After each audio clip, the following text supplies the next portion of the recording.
I still remember the evening I realized my place in my own family had shifted. If you're watching this, tell me where you're from or what time it is. The restaurant was one of those modern places with clean white walls and soft jazz playing overhead. Nothing dramatic, just a quiet Wednesday. I had been invited to dinner by my son, Michael, and his wife, Sabrina. I arrived a few minutes early, as I usually do.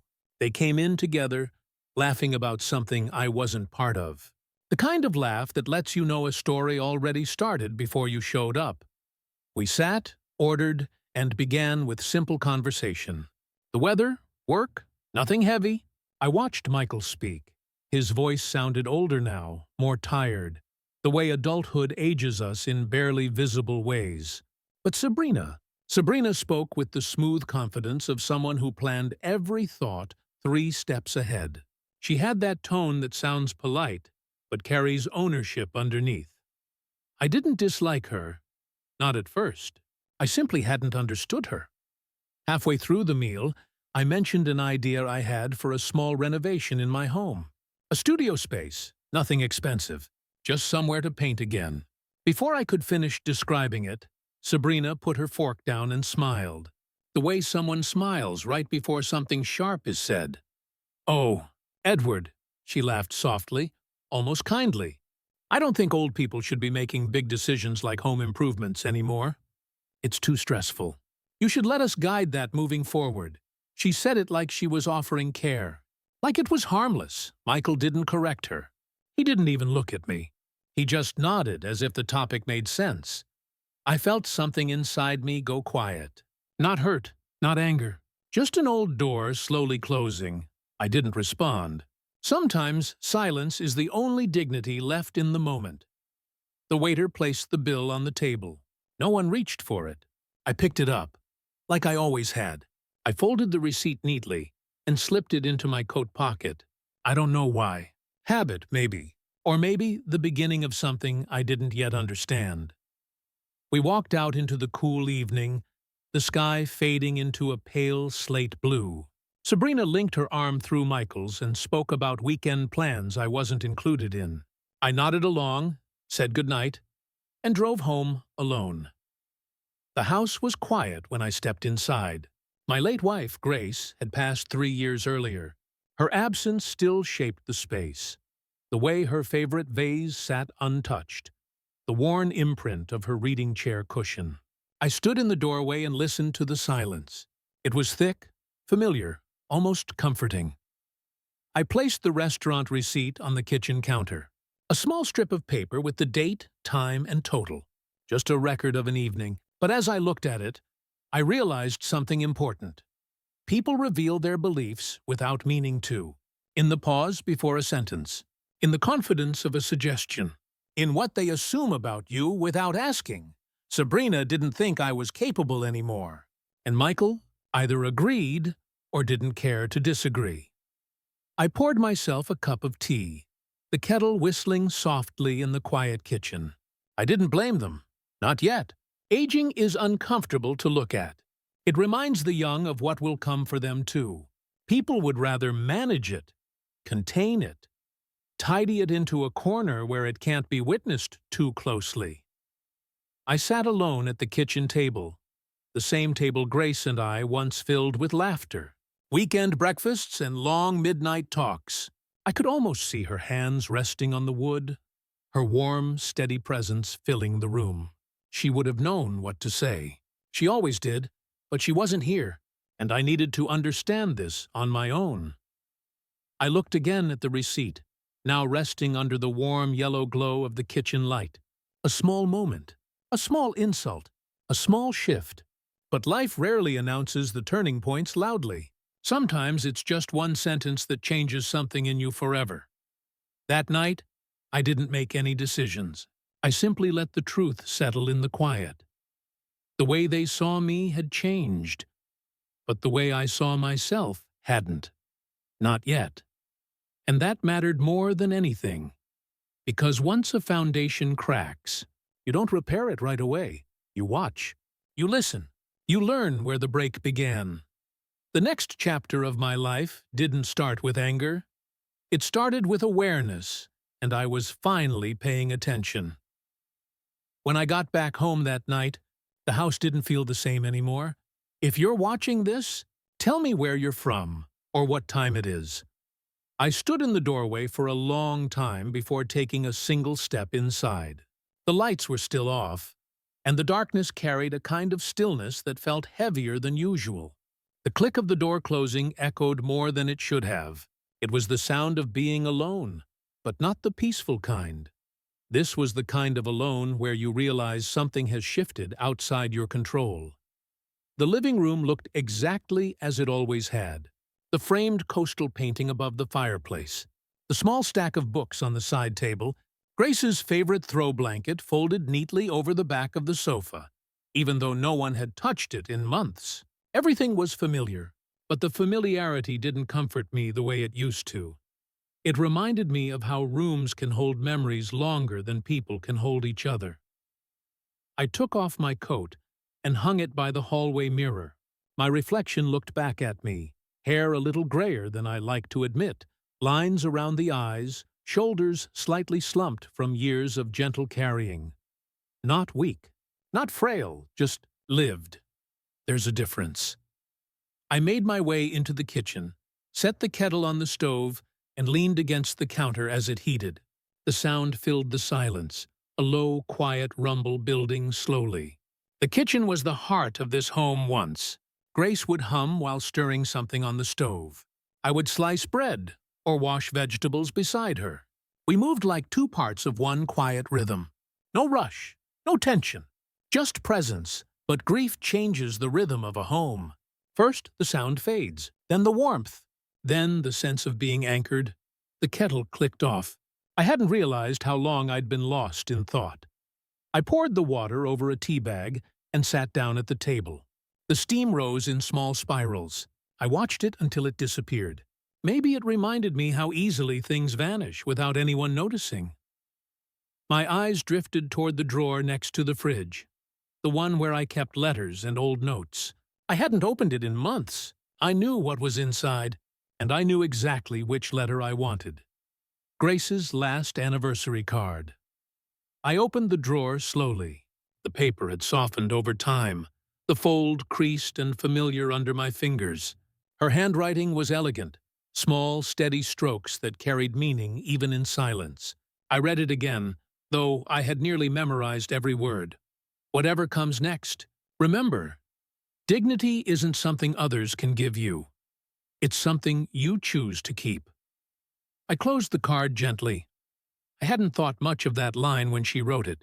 It sounded poetic, kind, something meant to soothe.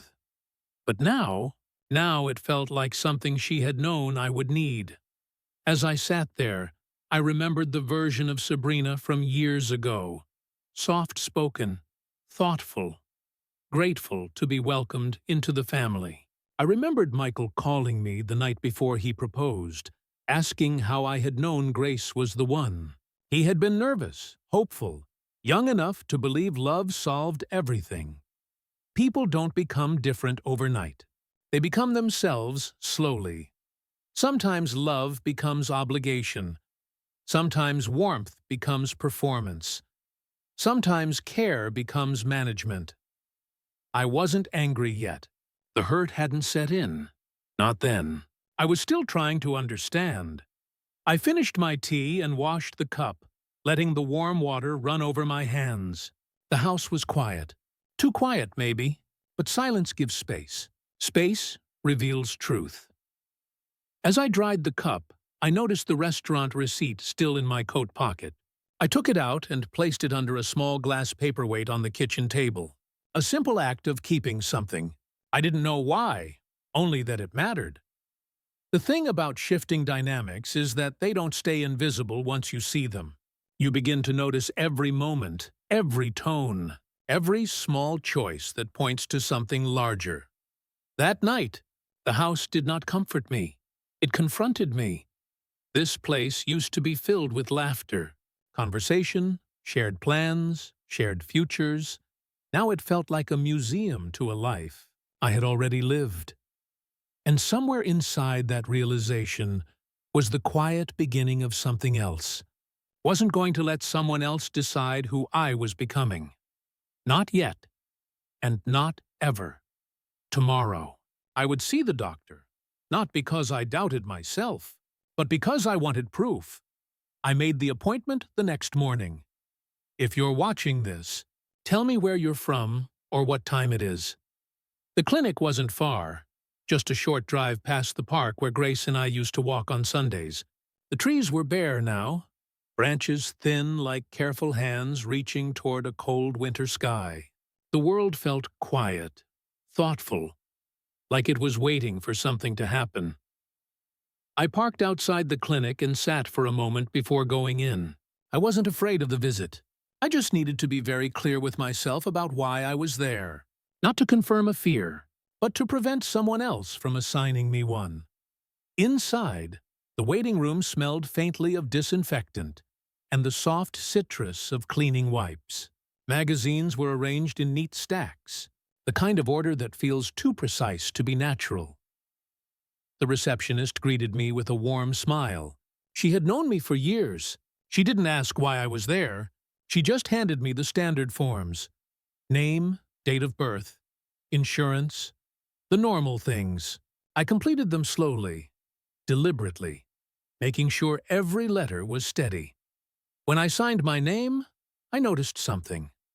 My hand didn't shake. Dr. Lewis called me in a few minutes later. He's been my physician for nearly 2 decades. He's a tall man with the kind of calm presence that makes you feel safe without trying. He closed the door behind us and gave me a look I've seen only a few times in my life. Concern wrapped in respect. "How are you holding up?" he asked. It was a simple question, but I could hear the real one beneath it. What has changed? We sat across from each other, and for the first time, I said the thing aloud. I believe my daughter-in-law is preparing for a future where I'm incapable, and my son is letting her create that narrative. Dr. Lewis didn't rush to respond. That was one of the reasons I trusted him. He asked questions, gentle ones, about memory, clarity, daily routines. He wasn't testing me. He was giving me space to lay out the truth piece by piece. When he finished, he nodded slowly. "Edward, there's no sign of cognitive decline. None. You're alert, coherent, balanced. Whatever this is, it isn't about your health." I exhaled. It was the confirmation I already knew inside myself, but needed written, documented, undeniable. "I'd like a formal report," I said. "Not for today, for someday." He understood immediately. He printed a medical cognitive evaluation summary and signed it while I watched, the sound of the pen scratching. Paper felt heavier than it should have, like a bell being struck. The report was handed across the desk carefully, almost ceremonially. I slid it into a plain white envelope. No markings, no labels. Proof, quiet, steady proof. When I stepped outside, the sky had shifted. Gray clouds gathering. The breeze carried the hint of rain. I sat in my car but didn't start it right away. I held the envelope in my lap and stared at it. It was strange, realizing that I now needed to protect my sense of self. Not from illness, not from time, but from the people who were supposed to care for me. On the drive back, I tried to think of where things had changed. Not the obvious moment at the dinner table. Something before that. Something small. I remembered Sabrina helping organize my financial files after Grace's passing. She was kind then, soft-spoken, helpful. She had held my arm while I cried. She told me I still had purpose left in the world. People don't change overnight. Roles change. Comfort adjusts. Power shifts. And once someone tastes the ability to direct someone else's life, they rarely let go willingly. When I arrived home, I didn't put the envelope in a drawer. I didn't leave it on a desk. I placed it inside Grace's old jewelry box, lined with velvet, the faint scent of her perfume still clinging to the fabric like memory held in air. Not hidden, just protected. I closed the lid slowly. I wasn't planning a confrontation. I wasn't preparing for war. I wasn't angry. I was simply acknowledging reality. The world around me saw aging. But inside, I felt the same steady person I'd always been. Age doesn't erase identity, only surrender does. And I was not surrendering. Now, not ever. I sat down at the kitchen table again, the same seat as the night before. Looked at the receipt under the glass paperweight. Now, beside it, would soon come other pieces of paper. A quiet trail, a careful record. Because some battles aren't fought loud, they're documented. And the first document had just been signed. I didn't bring up the doctor's report to anyone. Some truths need time to breathe before they are spoken aloud. If you're watching this, tell me where you're from or what time it is. A few days passed quietly. I went about my routine. Morning tea, a short walk, a bit of reading. I tried to keep the rhythm of life steady, but a subtle awareness had settled into everything. That awareness of being observed, evaluated, managed. It happened on a Sunday afternoon. Michael and Sabrina came by unannounced. I heard the doorbell while I was folding laundry. When I opened the door, Sabrina smiled in that warm, polished way people do when they've already decided the direction of the conversation. "We were just in the area," she said, but the tone told me she was here with purpose. Michael stood beside her, hands in his pockets, eyes shifting to the floor, then back to me. The unease told me something was coming.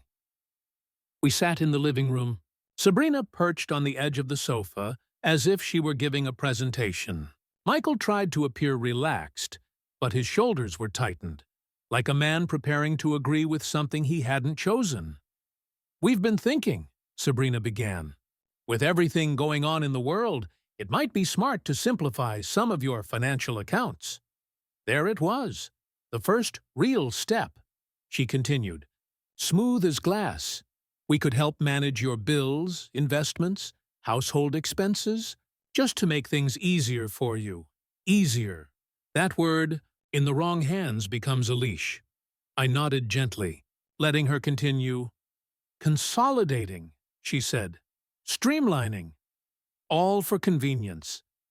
Michael didn't say much, but when he did, it was quiet. "It would just give us peace of mind, Dad." Peace of mind for whom? I wanted to ask, but I didn't. Instead, I listened. I watched their expressions. I studied the space between their words.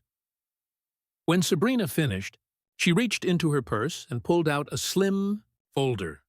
White, clean, pre-prepared. The i.e. kind of thing, planned days in advance. Inside were forms for joint access to my accounts. She laid them on the coffee table like a gift. "I've highlighted where you'd sign," she said, softly. I didn't touch the papers, just looked at them. The folder looked too at home on my table, too certain of being accepted. I leaned back in my chair and breathed slowly. "Let me review these," I said. My voice was steady, neutral, unshakable. Sabrina blinked. "Just once. Surprise. Small. But there." "Of course," she said. "Whenever you're ready." But she wasn't used to waiting. She was used to things being agreed to immediately, politely, without friction. She and Michael stayed a little longer. Small talk that didn't quite reach the surface of sincerity. Then they left, confident they had planted the idea clearly. When the door closed, I waited until I heard their car pull away. Then I sat back down. The folder was still on the table. I opened it carefully. Each page was labeled, highlighted, simplified. But one thing stood out. It wasn't just access they wanted. It was control. Not temporary, not supportive, comprehensive. Sabrina was planning for a future where I did not decide anything for myself. And Michael? Michael was choosing peace over principle. I didn't blame him. Not fully. Some people avoid conflict the way others avoid pain, but avoidance can become betrayal if left unexamined. Took my old estate binder from the shelf. The one Grace and I had organized together when times were simpler. When trust was assumed and natural, I placed the new folder beside it.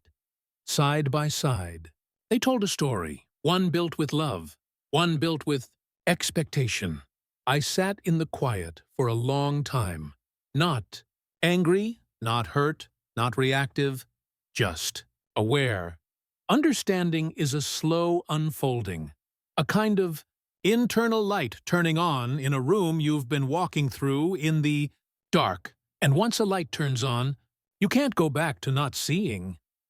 I placed Sabrina's folder inside the estate binder. Not signed, not agreed, simply preserved, to be remembered later.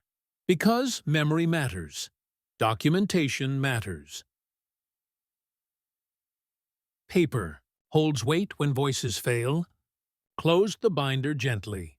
No confrontation, no raised voice, no declaration of boundaries. Just preparation. There are moments in life when a person realizes they are no longer being protected. They are being positioned. And from that moment on, every step must be deliberate. As I sat there, I whispered to the empty room, "Not yet, but soon." The story was shifting. Quietly, slowly, decisively. And the next move would be mine. Some truths don't require investigation. They reveal themselves when you simply stay quiet long enough. If you're watching this, tell me where you're from or what time it is. It happened on an ordinary afternoon. I had gone to the grocery store, just a short trip for coffee beans and oranges. Nothing significant. When I walked back to my car and set the bags in the passenger seat, I noticed something resting on the floor mat near the glove compartment. Sabrina's phone. She must have dropped it the day they visited. It was face down, the slim pink case unmistakably hers. I picked it up, planning to return it later. I didn't think anything of it. I didn't snoop. I didn't press the screen. I simply placed it on the center console and started the engine. The phone connected to my car's Bluetooth automatically. The number was still saved as a favored contact from years ago when we used to carpool occasionally. I hadn't removed it. I never saw a reason to. And then, as I pulled onto the road, the phone began to ring. I didn't answer. I didn't need to. The car answered for me.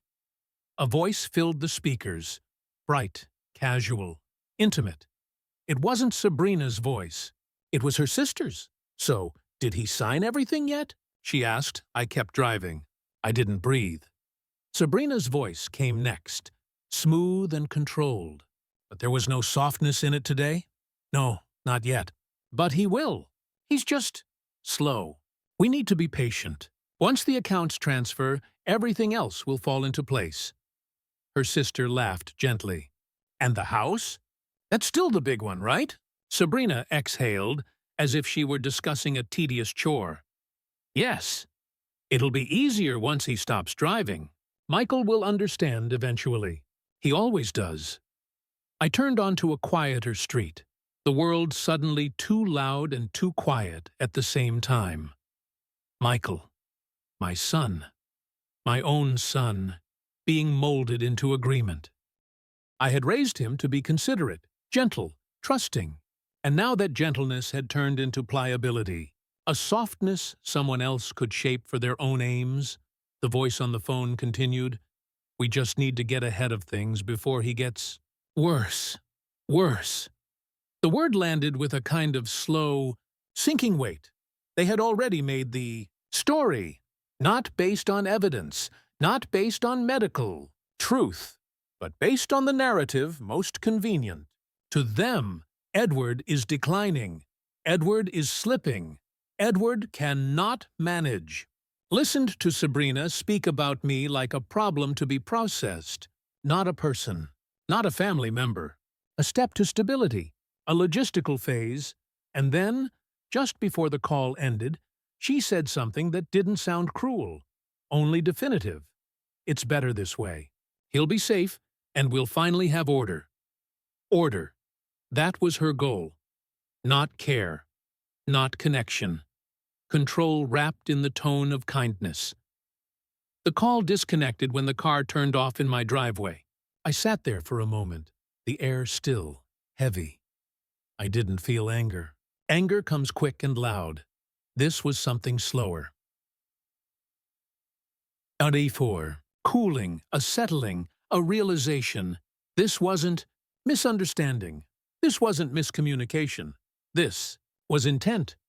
I lifted the phone gently and placed it on the dashboard. I didn't open it. I didn't respond. I didn't reveal I had heard anything, because knowledge is most powerful when the other person doesn't know you have it. Before returning the phone, I opened the call log on my own car's dashboard system, not on her phone, and took a photograph of the screen. Timestamp. Call length. Incoming. Connected. Not proof of words, but proof of connection. One small entry in a growing, quiet archive. I returned the phone to Sabrina later that evening. I handed it to her on her front step. She smiled and thanked me, her tone light and normal. She didn't know anything had changed, but inside me, the shift had already taken place. The door that closed in the restaurant weeks ago, the door where respect once lived, was now sealed, not locked, not slammed, just no longer open. I drove home slowly, hands steady on the wheel, the sky dimming into shades of violet and silver. That night, I sat at my kitchen table again, beside the receipt and the estate folder, the beginning of a paper trail. A quiet, patient one, the kind that speaks loudest when the time comes, and for the first time, I allowed myself to say, quietly, in the silence of my own home, this was never about care. It was about succession, and I had just become fully awake to it. The next step would not be confrontation. It would be preparation. I didn't react. I didn't confront. I didn't accuse. I simply returned to myself. If you're watching this, tell me where you're from or what time it is. The next morning, the sky was dim and overcast, the air heavy with the promise of rain. I woke earlier than usual, not from anxiety, but from clarity. There are moments life draws a quiet line in the sand, and you know which side you stand on. This was one of those. I had already decided what to do. I drove to Dr. Lewis's clinic without scheduling an appointment. I knew he arrived early, long before the staff and the first patients. The building was still waking up when I walked in, lights half on, the faint smell of coffee drifting from the break room. He saw me through the glass window of his office. He didn't look surprised, just concerned in that subtle, steady way only long-time doctors have. The ones who've watched the shifting seasons of your life unfold. "Edward," he said, standing up as I entered. "Come in. Sit." I sat across from him, my hands resting on my lap, fingers relaxed, voice steady. "I need something more formal than the summary you gave me," I said. "Not because I doubt your evaluation, but because someone else will," he nodded. Once, slowly, understanding before I explained anything further. "You want a full cognitive assessment," he said. Yes, he didn't ask. Why? He already knew. He asked a few quiet questions, not medical ones, human ones. Do you feel unsafe? No. Do you feel pressured? Not yet. Do you feel watched? Yes, there was no drama to it, just truth laid out clean and simple. He handed me a glass of water, took out a fresh evaluation template, and began. The assessment was thorough. Not rushed, not symbolic, genuine. He asked about recent events, memory recall, problem-solving scenarios, pattern recognition. I answered each one calmly, without forcing sharpness or competence. I simply spoke as myself. I watched his pen move steadily across the page. No hesitation, no corrections. When the assessment was finished, he leaned back in his chair and took a slow breath. "You're not declining," he said. "Your mind is intact, clear, grounded. Whatever is happening around you, it's not medical. It's relational." The words settled into the room like a weight placed gently onto a table. Not painful, just real. He printed the full report. 5 pages, signed and dated, notarized, official, undeniable. He placed the report inside a large craft envelope and slid it across the desk toward me. It made a soft, deliberate sound when it landed. I held it for a moment before taking it. The envelope felt heavier than paper should. Not physically, emotionally. Proof is a form of armor. I didn't tell him about the call in the car. I didn't tell him about the forms Sabrina wanted me to sign. I didn't need to. He could already see the shape of it. "May I offer something?" he asked before I left. I looked at him. Don't try to change their minds. People don't abandon control willingly. They only reveal what they fear losing. I nodded. Not because I agreed, but because I understood. I placed the envelope in the passenger seat of my car and drove home slowly, with no music, no radio, just the steady hum of the engine and the rain beginning to tap lightly against the windshield. The house greeted me the same way it always did. Quiet, unchanged, but somehow not the same place I lived in before all of this began. I walked straight to the bedroom, opened the drawer where Grace kept her jewelry, and lifted out the velvet-lined box. The soft scent of lavender still clung to it, her scent, the one that lived in memory, more than air now. I placed the envelope inside, not hidden out of fear, protected out of intention. Closing the box felt like closing a chapter. Not the conflict, but the denial. The phase of, maybe I misunderstood, was over. This was real. I walked to the kitchen table, where the receipt from the restaurant still sat beneath the glass paperweight. I added nothing new to the table. No notes, no copies, no summaries, just awareness, because there are battles you prepare for before the opponent even realizes a war exists, and sometimes the strongest. Move is the one where you simply choose to see. Clearly, I stood at the window and watched the rain fall, soft and steady. Not dramatic, not violent, just certain. And in that quiet certainty, I understood something. Didn't need to fight loudly. I just needed to remember who I was: patient, deliberate, capable, still. Myself. The world hadn't taken that away. So, they would not either. The attorney was next. I didn't call ahead. Some conversations need to happen face to face, before doubt has time to reshape intention. If you're watching this, tell me where you're from or what time it is. It was late afternoon when I drove across town to the law office of Martin Rhodes. The sky had just begun to soften into that golden hour light, the kind that turns everything warm, even things that aren't warm anymore. The parking lot was mostly empty. A quiet weekday. Perfect. Martin's office hadn't changed in years. Dark wood, soft leather chairs, framed degrees, the faint scent of old books and polished furniture. He stood when I entered. Same steady posture, same calm eyes. He had handled my will years ago, when Grace and I were still discussing retirement trips and porch renovations. Those were gentler days. Days when the future still had the shape of something shared. "Edward," he said, offering his hand. "It's been a while." I sat down before speaking. I didn't want to bring emotion into the room. Emotion clouds clarity, and clarity was what I needed most now. "I need to review my estate documents," I said, simply. He nodded once. "No questions yet." Good attorneys don't interrupt the opening sentence. He pulled the file from a cabinet near his desk. Thin, organized, unassuming. A record of love and planning, a blueprint for how to care for the people you leave behind. He set the binder on the table and opened it. I looked at Grace's signature on the first page, her handwriting firm, confident, familiar. That alone steadied me. Martin began walking through the pages, not rushing, just verifying. Beneficiaries, property transfer instructions, house valuation clauses, medical decision delegation. Everything was still in place.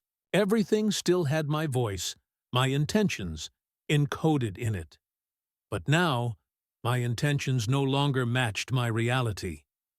"Tell me what's changed," he finally said. It wasn't a casual question. It was a precise one. I didn't tell him everything. I didn't describe Sabrina's tone at the restaurant, or the phone call through the car speakers, or the pre-highlighted financial forms. Instead, I told him only what mattered. My autonomy is being positioned as negotiable. He listened, still, focused. No reaction that would sway my narrative. Just presence. "And your health?" he asked. I reached into my coat pocket and placed the cognitive assessment report on his desk. Signed. Stamped. Time-stamped.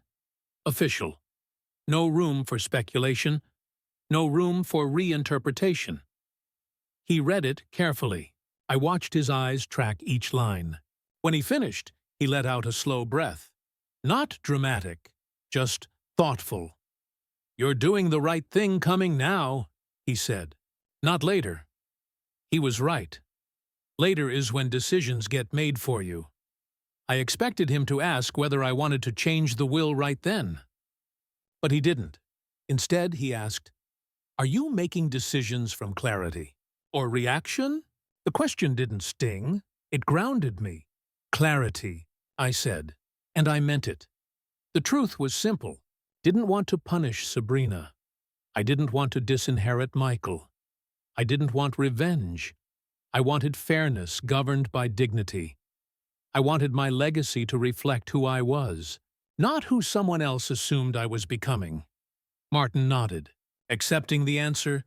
He typed a short, official memorandum documenting our consultation date and purpose for review. He printed it. We both signed the bottom a timestamp of intention. I placed a copy in my coat pocket. The original went into my estate file. This was not the change. This was the beginning of the change. When we finished, Martin asked if I wanted to move forward immediately. I shook my head. "Not yet," I said. "I need to see a little more first." He didn't question that choice, though I could tell he understood the weight beneath it. This wasn't just about property or inheritance. This was about the slow unveiling of truth. I walked out of his office as the sun dipped behind the horizon, leaving a soft amber glow across the parking lot. Evening had arrived quietly. I unlocked my car and sat there for a moment, not thinking, not planning, just breathing. There are shifts in life you can feel, happening inside your chest. Moments when identity reroots itself. This was one. I drove home under a sky turning from gold to deep blue, streetlights flickering on one by one. When I stepped back into the house, it felt different than it had before. Not empty, not lonely, just steady. I wasn't trapped. I wasn't helpless. I wasn't declining. I was preparing, and preparation is the most underestimated form of power there is. The next chapter would not happen in my home, it would happen in theirs. It happened on a Thursday, just after the fog had lifted from the morning sky. If you're watching this, tell me where you're from or what time it is. I was trimming the small hedge along the walkway when I saw Michael's car pull up. He stepped out first, closing the driver's door softly. Sabrina followed, holding a warm smile that didn't quite reach her eyes. She was dressed neatly, as always, like someone who curated her life to present an image no one could question. They walked toward me, and I knew before a single word was spoken that they weren't just dropping by. I set down the gardening shears and wiped my hands on my trousers. Sabrina spoke first. "We've been thinking about you," she said gently, like concern dripping through every word. "We've noticed you've been spending a lot of time alone." Her voice had that tone people use when they're not asking. They're preparing to tell you what will happen next. Michael stepped forward, hands in his pockets, eyes soft but uncertain. "Dad, maybe it's time you came to live with us. Just for a while. It'll be easier, safer. We'll be close." There it was. The offer that was not an offer. The relocation disguised as care. I nodded slowly, letting silence sit between us. Silence makes people reveal more than questions do. Sabrina continued, her hand gently resting on Michael's arm. "We just think it would be better. A stable routine. We could help with everything. Meals, appointments, household tasks. You won't have to worry about anything." Not having to worry is sometimes the first step toward not being allowed to decide. I didn't resist. I didn't defend. I didn't argue. "All right," I said quietly. "I'll try it." Both of them relaxed instantly. Relief flooded Sabrina's expression, a plan landing exactly where she intended. But agreement is not the same as surrender. They smiled, talked logistics, offered to help pack. I told them I'd bring just a few things to start. No need to move everything at once. They agreed eagerly. When they left, I went inside the house and stood in the living room for a long time. The quiet felt heavier than before. Not sad, just aware. Change was coming, but it would not be the change they thought. I packed lightly. A few clothes, a book or two, the framed photo of Grace I kept beside my bed. I didn't touch the jewelry box. I didn't take the envelope. Some things stay where they belong until they are needed. 2 days later, I arrived at their house. Their home was everything mine wasn't. Sleek, modern, symmetrical. The kind of home that photographs well. The kind of place where surfaces shine, but stories feel staged. Sabrina welcomed me in with practiced warmth. She showed me the room they had prepared. It was neat, comfortable, but it felt like a room designed for a guest who was expected to stay until they forgot they had a home of their own. Dinner was polite. Too polite. Words arranged carefully. Emotions moderated. The next morning, I began to notice the structure of the household. Schedules posted, routines coordinated, decisions pre-discussed, without me. Sabrina managed the home like a controlled environment. Michael moved through it smoothly, habituated, compliant, quietly subdued. That evening, as I reached into the pantry for tea, I saw it. A sheet of paper taped to the inside of the pantry door. House guidelines printed, in neat serif font. 6 points listed. Most were harmless, but number 6, read, "Major decisions are to be discussed and agreed upon as a household, not as a family, not as individuals, as a unit, meaning no autonomy, no independent choices, no personal authority, just compliance." Didn't remove the list. I didn't question it. I simply read it twice, then closed the door softly. The power of preparing quietly is that the other person never sees the preparation. At dinner that night, I thanked them for the room, for the meal, for the offer to support me. My voice was soft, warm, steady. Sabrina smiled, pleased. Michael relaxed into his chair. The world continued as if nothing had changed. But inside me, something finally settled. This wasn't a misunderstanding. This was a trajectory. And now I was exactly where I needed to be. close enough to observe, close enough to understand, close enough to know how to act, not as a victim, but as someone who finally saw the shape of the entire design. The kind of clarity that comes only when you step willingly into the cage so you can learn where the hinges are. And once you know the hinges, you know how to open the door.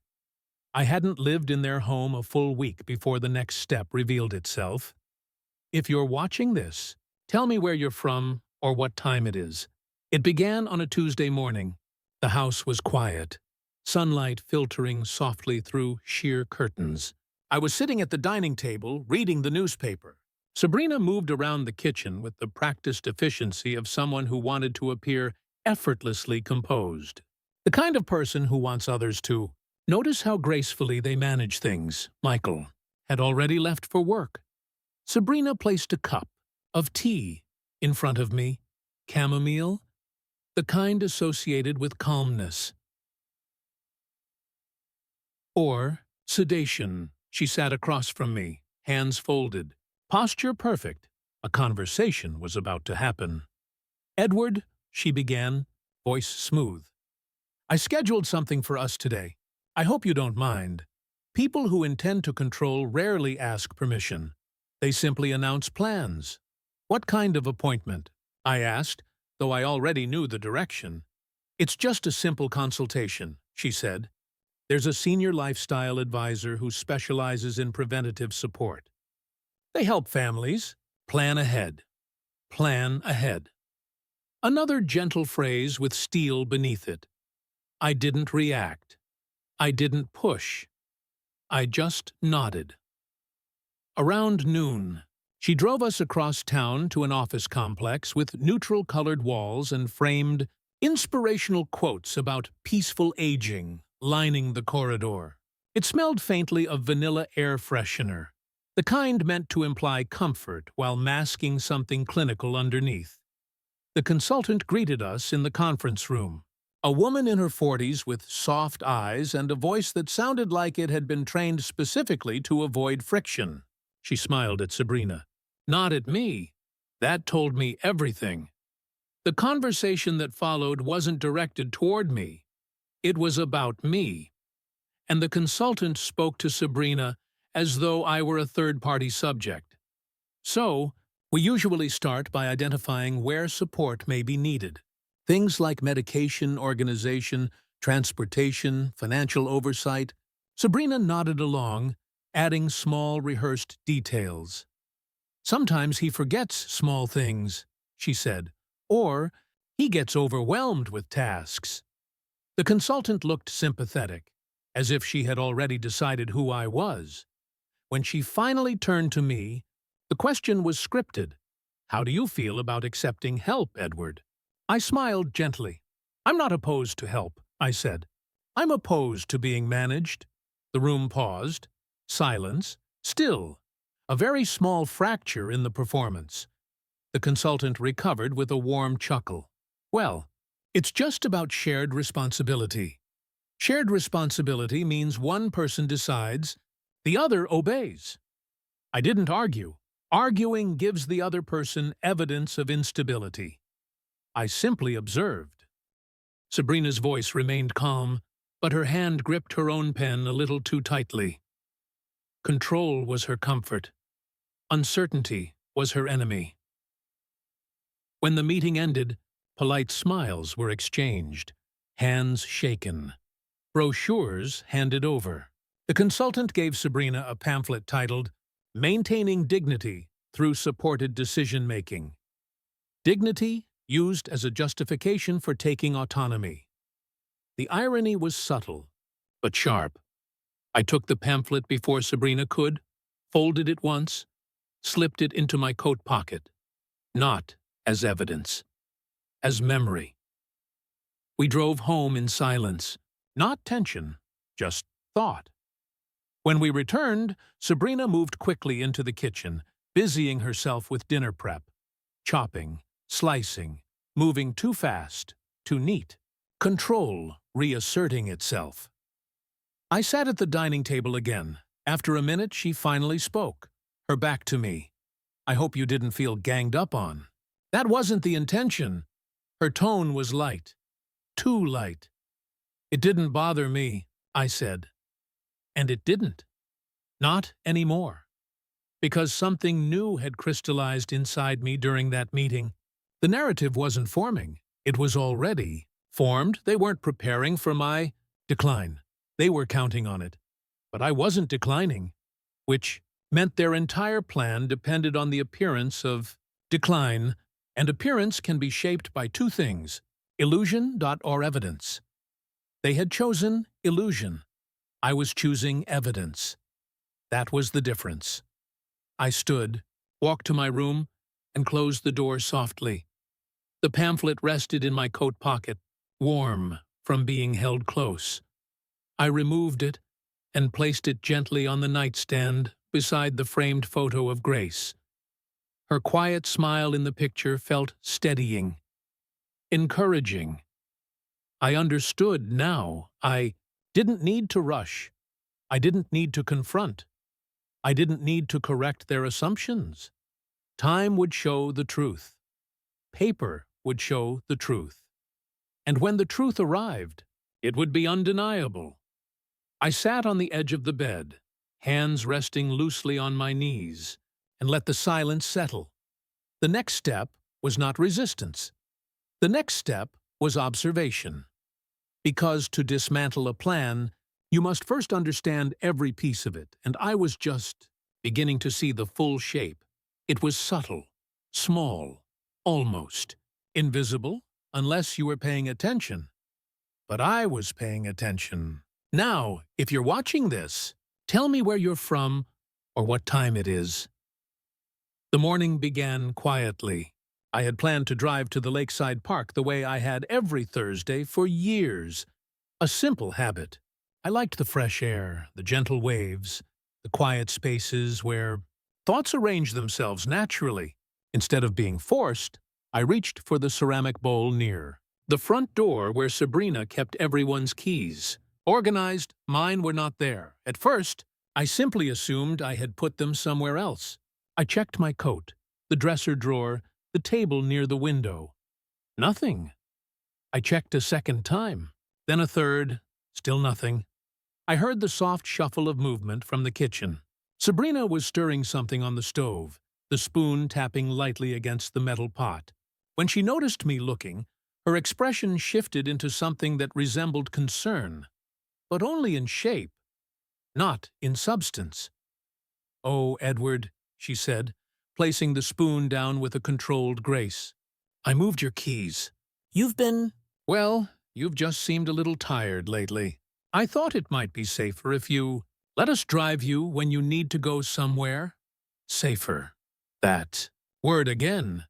Safety is a beautiful concept when it's chosen. It is suffocating when it is enforced. I kept my voice. "Steady! Where did you put them?" She dried her hands with a towel, her movements slow, deliberate. "I'll keep them somewhere safe.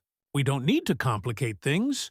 We, not you, not I control, disguised as inclusion." Michael walked into the kitchen mid-conversation, adjusting his tie, preparing to leave for work. He sensed the tension instantly but didn't step into it. "Sabrina's just trying to help, Dad," he said quietly. It was the tone of someone siding with peace, rather than truth. And peace built on compliance is not peace, it is surrender. I didn't argue. I didn't ask again. I simply nodded and went back to my room.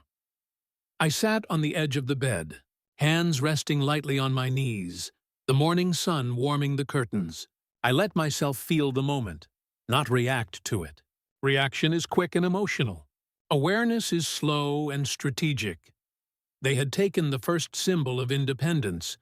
Mobility, not dramatic, not loud, just removed.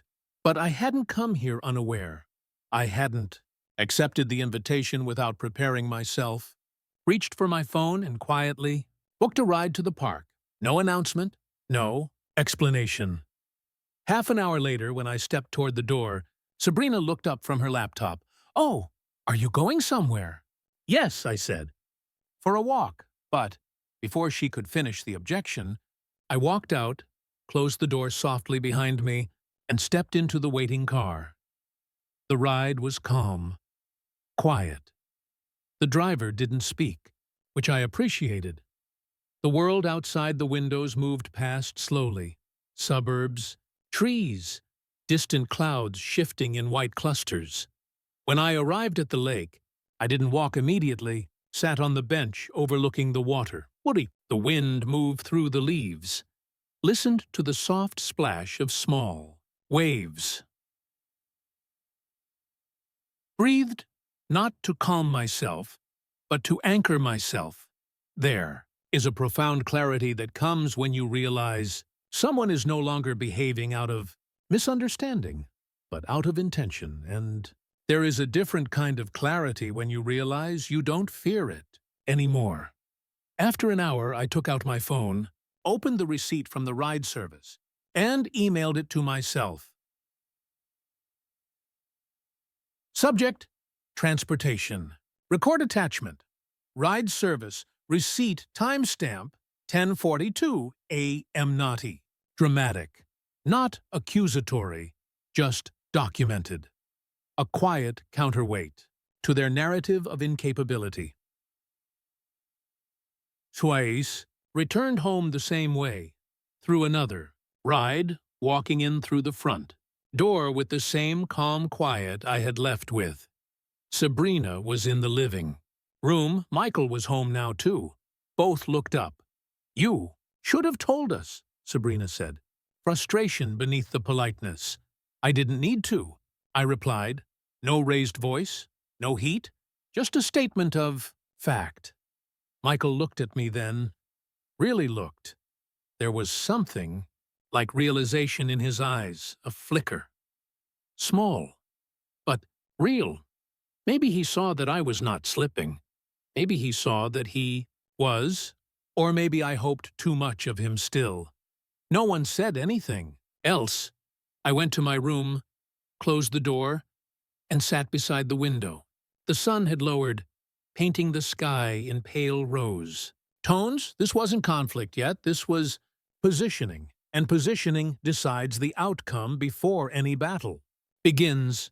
They had taken the keys, but I still had direction, and direction is far more powerful than access, because I was no longer reacting. I was preparing, and the next step would show them just how steady I still was. Some moments don't surprise you when they arrive. You simply recognize them. If you're watching this, tell me where you're from or what time it is. It was the following Sunday. Late afternoon, sunlight filtered in warm strips across the dining room floor. The house was quiet in that precise way that means something is being planned. I was sitting in the armchair near the window, reading, not pretending to be absorbed, actually reading, calmly, fully aware. Sabrina called from the kitchen. "Edward, could you join us for a moment?" The tone was sweet, practiced, rehearsed. The tone of someone who thinks they have found the perfect moment to move the next piece forward. I placed a bookmark between the pages, closed the novel, and walked in. Michael was already seated at the dining table, shoulders tense, fingers interlaced. Sabrina sat beside him, a neat stack of papers arranged in front of her like a presentation. She had chosen a calm-colored blouse and a warm smile, both intended to convey benevolence. "Please, sit," she said softly. I did. Sabrina began in the tone of someone guiding a child toward a conclusion they were certain would be agreed. "2, we've been noticing how much time you've had to spend organizing bills, bank statements, insurance, and healthcare correspondence," she said. "It's a lot for one person. We just want to make your life easier." There was that word. Again, easier. She opened the folder. Inside was a power of attorney form. Highlighted, tabs, placed carefully, signature, lines marked with yellow flags. She slid it toward me like a gift. This would allow us to handle everything. For you, she continued. It's really just a formality. It doesn't change anything day to day, but it means we can step in if things ever become overwhelming. Michael nodded, voice soft. It's just to help. Dad, nothing else. His eyes were sincere in the way someone's eyes are sincere when they believe what they've been told to believe. His conflict was quiet, but present. I didn't touch the papers. I didn't need to. I simply looked at them. The room felt still. Time didn't slow. Awareness sharpened. This was not the beginning of control. This was the assumption of it. I could have confronted them. I could have revealed everything. The phone call, the cognitive report, the consultations, the taken keys, the slow repositioning of my autonomy from within my own life. But confrontation would have fed their narrative. He's emotional, unstable, declining. Instead, I did something far more disarming. I smiled, not sarcastic, not bitter, warm, gentle, steady. Of course, I said, I'll review these. The look on Sabrina's face faltered just enough to show what lived beneath the surface. She had expected compliance, not cooperation. There is a difference. Cooperation is temporary and controlled by the person choosing to give it. She recovered quickly. Wonderful, she said. That will give us all peace of mind. Peace of mind, a peace built on the removal of choice, a peace that leaves someone silent, a peace that is not peace at all.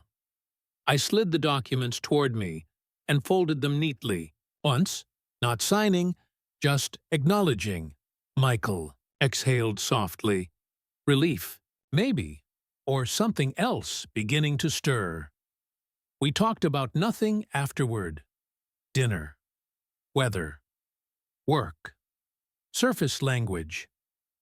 Words that take up space, so truth doesn't have to. When I returned to my room, I laid the power of attorney forms on the desk. The late-day sunlight struck the paper, highlighting the blank signature lines, the spaces where identity is forfeited, where voice becomes optional, where self becomes managed. I photographed the entire packet, every page, front and back, saved each image in a clearly labeled folder on my private drive.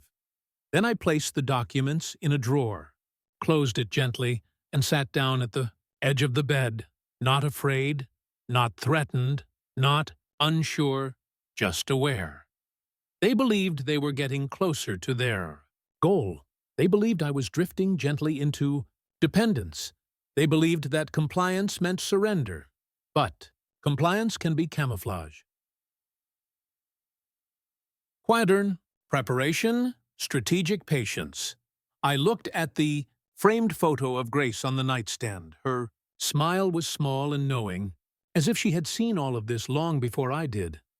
I whispered into the still air, I'm not signing away who I am. The house was silent, but something had shifted.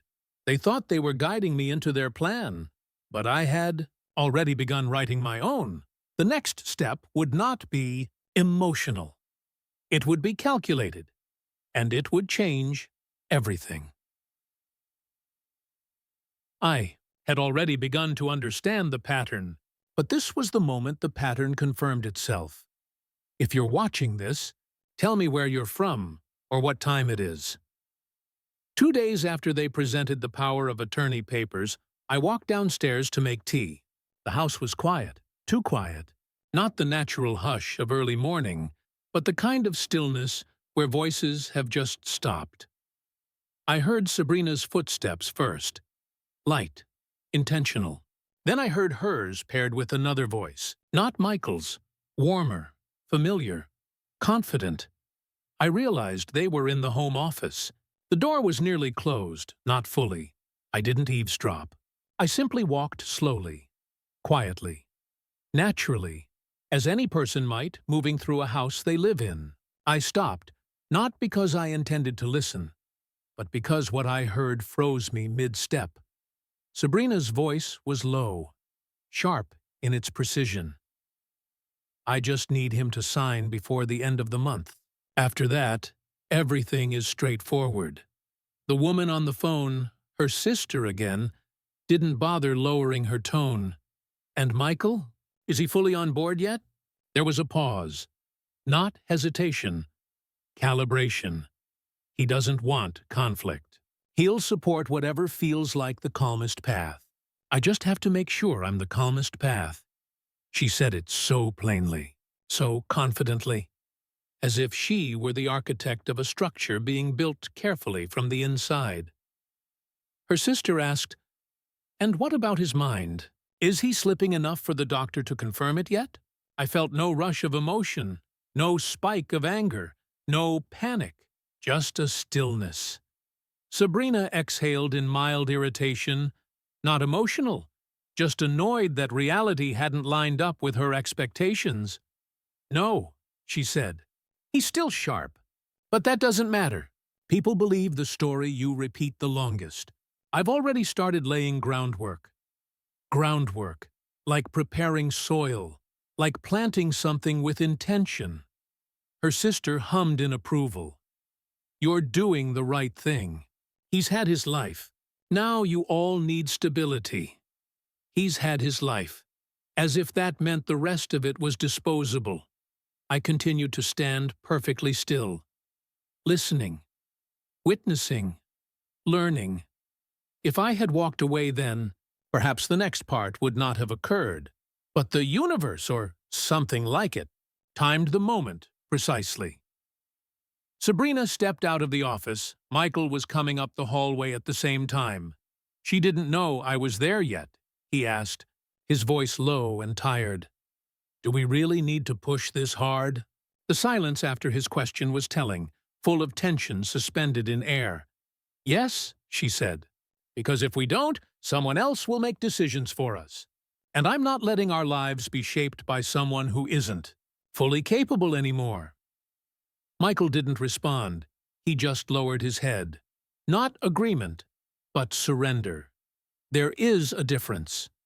I turned and walked into the kitchen. Not quietly, but naturally, the way one does when one has nothing to hide. When Sabrina entered the kitchen moments later, she found me pouring tea. She smiled automatically, but the smile froze when she saw the look in my eyes. Not anger, not betrayal. Just knowing. Quiet, unshakable knowing. "Everything all right?" she asked, tone feather light. "Everything is becoming clear," I replied. She didn't ask what I meant, because she already knew what I had heard. For a single moment, we simply stood there, no words, no movement, no pretense. Then she turned her back to me. The conversation was over without being spoken. Later that evening, when the house was asleep, I opened my phone's voice memos app, not to record anything, but to record a reflection. My voice was calm. Sabrina is no longer operating from care. She is operating from strategy. I overheard her confirming timelines, positioning narratives, and shaping Michael's compliance. This is no longer assumption. This is plan. I saved the memo, time-stamped, undeniable.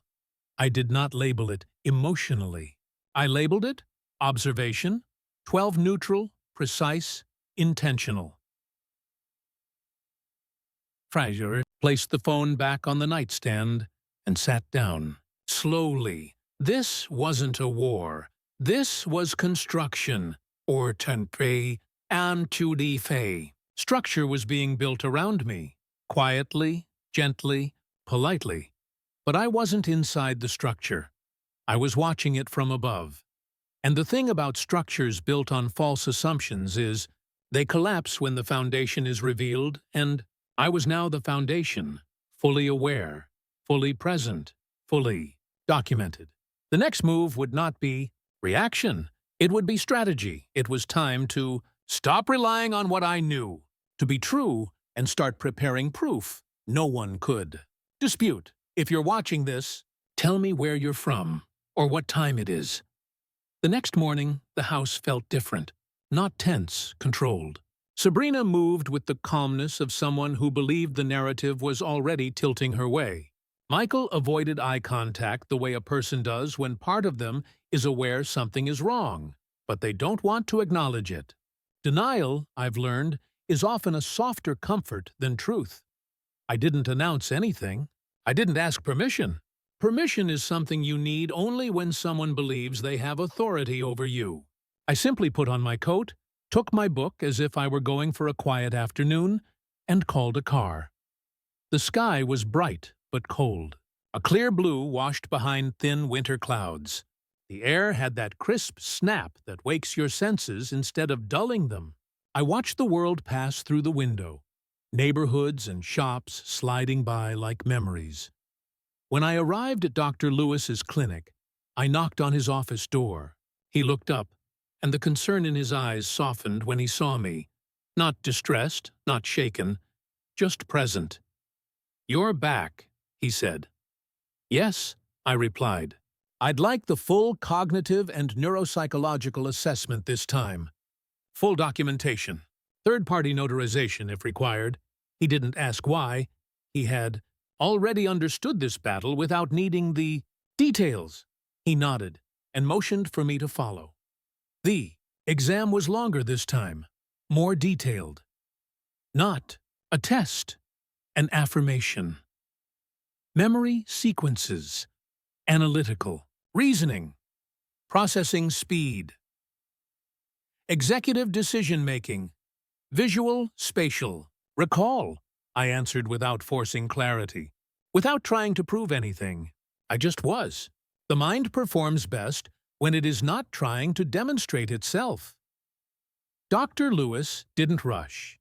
He didn't soften results to spare feelings, and I appreciated him for that. When the assessment ended, he leaned back in his chair and looked at me, not as a patient, but as a man retaining his own life. "You are mentally sound, Edward," he said. "Not just baseline, strong, sharp, deliberate. There is no cognitive decline. None." There were no dramatic emotions in me when he said it. Just a quiet click inside, like a lock sliding into place. I asked him to prepare the report in formal medical language. Objective terminology.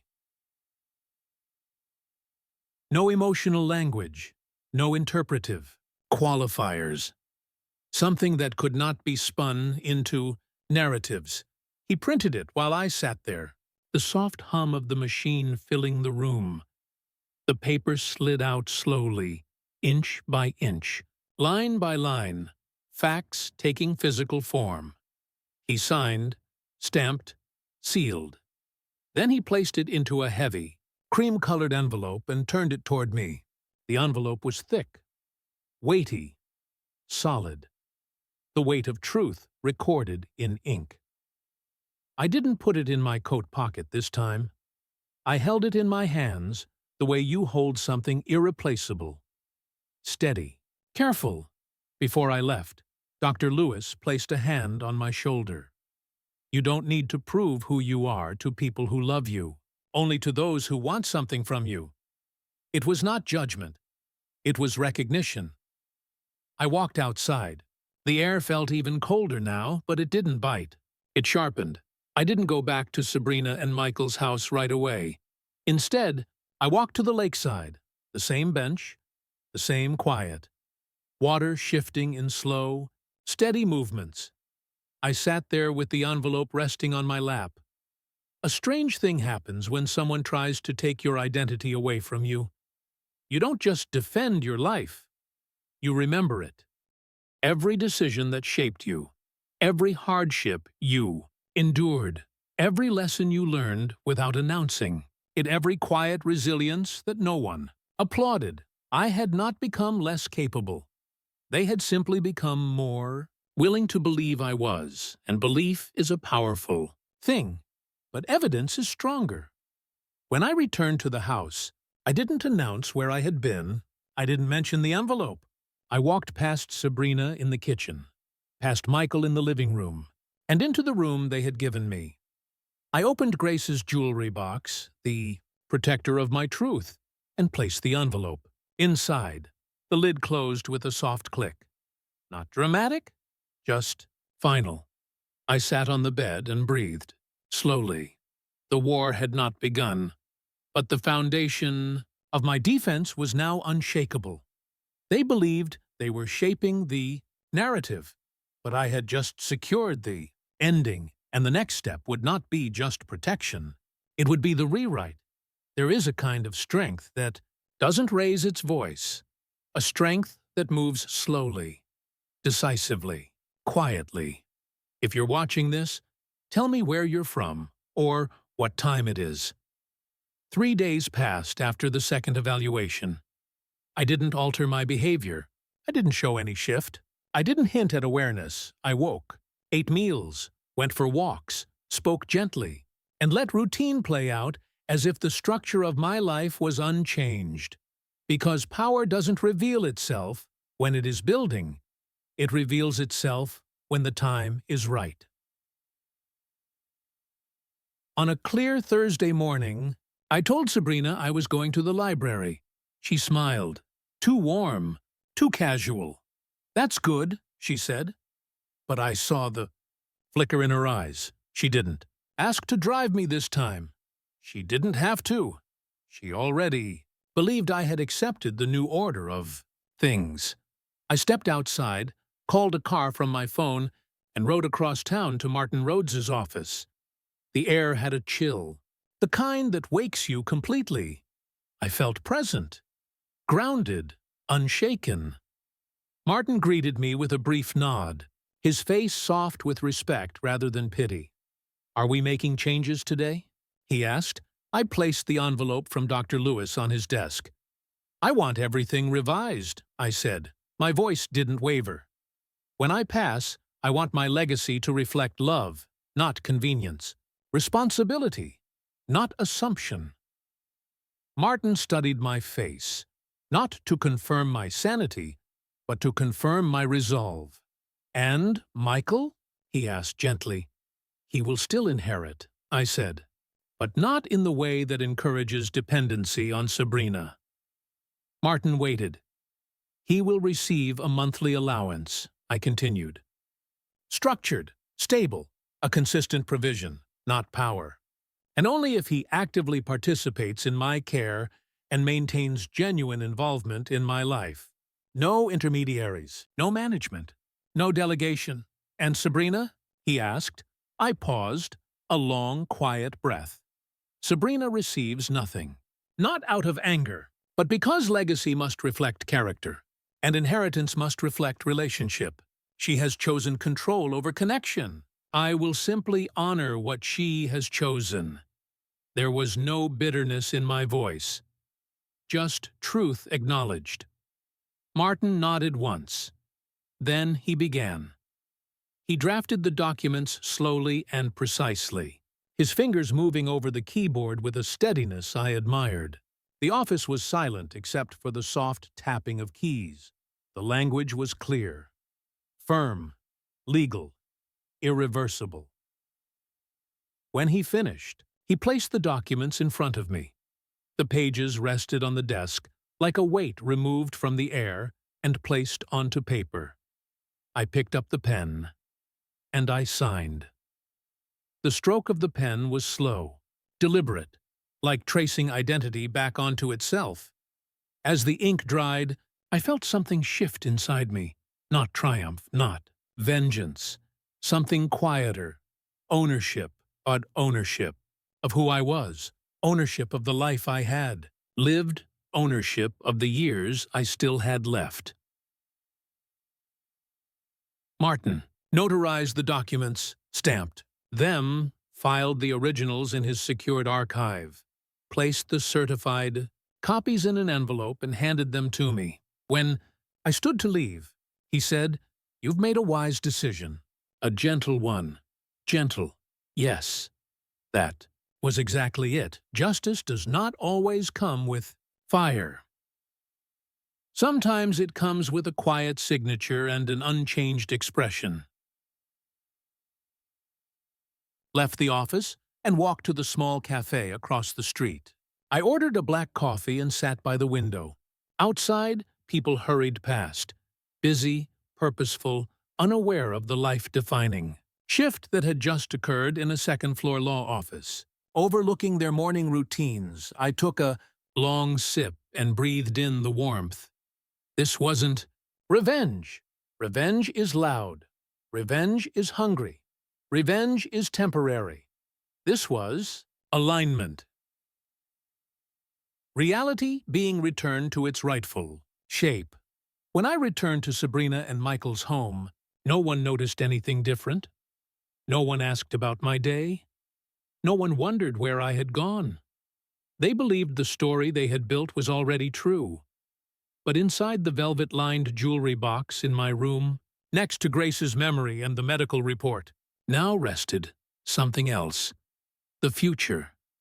Rewritten. Not in anger, but in clarity.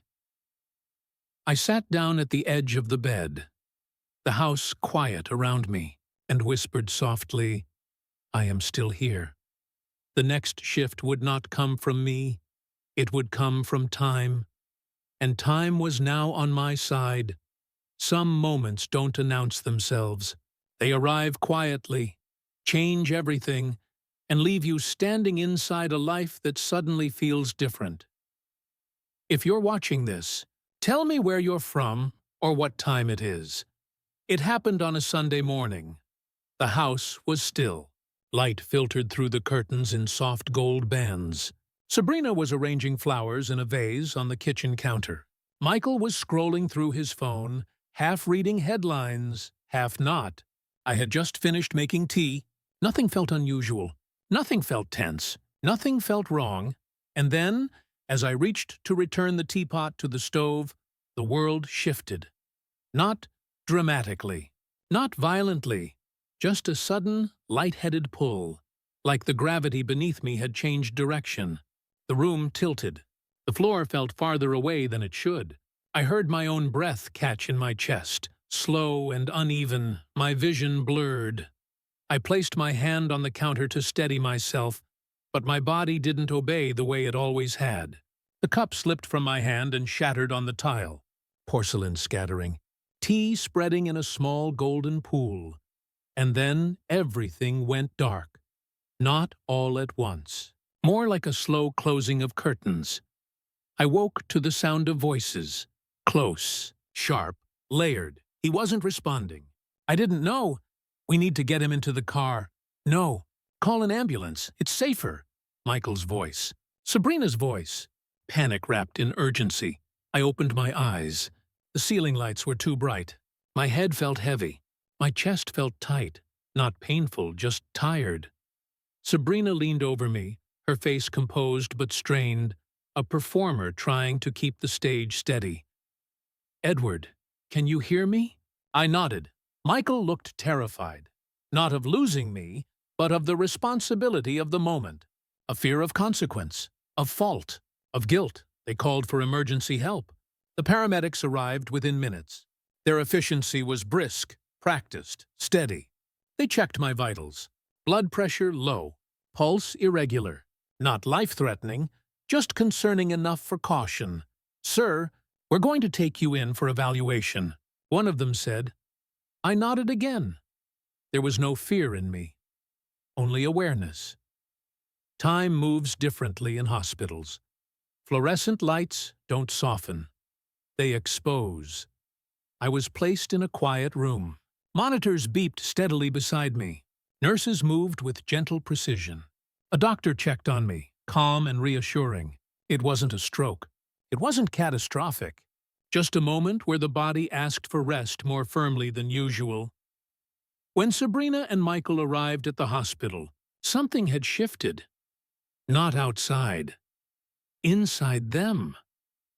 Sabrina entered first, her voice hushed but urgent. "We need to handle your medical decisions moving forward," she said quickly. Too quickly. "The doctors need someone who can speak for you if this happens again." There was no tenderness in her voice now, just opportunity. Michael sat beside her, his eyes troubled. He didn't speak. He didn't protest. He didn't comfort.